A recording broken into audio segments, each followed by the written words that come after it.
Gunratna सदावर्तेंकडून Chhatrapati Shivaji Maharaj park police ठाण्यामध्ये राज ठाकरेंच्या विरोधात तक्रार। राज ठाकरेंना अटक करा। हिंदी सक्ती विरोधातील राज ठाकरेंच्या भूमिकेनंतर सदावर्ते आक्रमक। गुणरत्न सदावर्तेंकडून विदूषक चाळे। मराठी भाषा प्राचीन असूनही प्राधान्य का देत नाही, यशवंत किलेदार यांचा सवाल।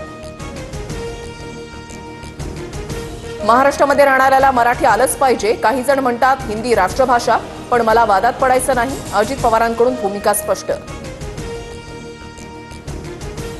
हिंदी भाषेच्या सक्तीविरोधात राज्यभरात मनसे आक्रमक। जोरदार घोषणाबाजी करत मनसे पदाधिकाऱ्यांनी जीआरच्या प्रती फाडल्या।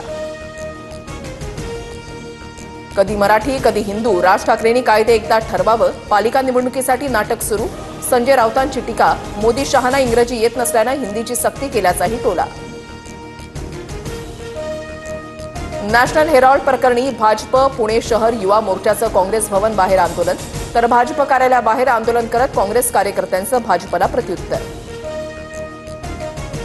ईश्वरी भिसेंच्या तब्येतीमध्ये सुधारणा होत नसताना आयव्हीएफ सेंटरनं 4-5 दिवस दाखल केलं, तर सूर्या रुग्णालयामध्ये कार्डियक स्पेशालिस्टही नव्हता।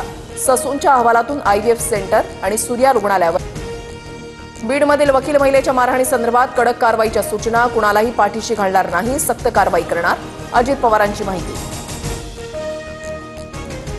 धनंजय मुंडेंच्या आमदारकी विरुद्ध राजेसाहेब देशमुखांची न्यायालयामध्ये धाव। ईव्हीएम पासून दूर जाण्यासाठी 10 लाख दिले। कासलेंच्या मुंडेंवरील आरोपानंतर देशमुख आक्रमक।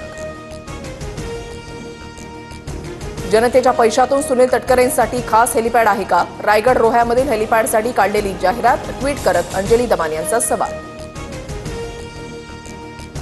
सोन्याच्या दरामध्ये 700 रुपयांची वाढ। सोनं 98,160 रुपयांवर, तर चांदीचा दरही 1 लाखांच्या पार।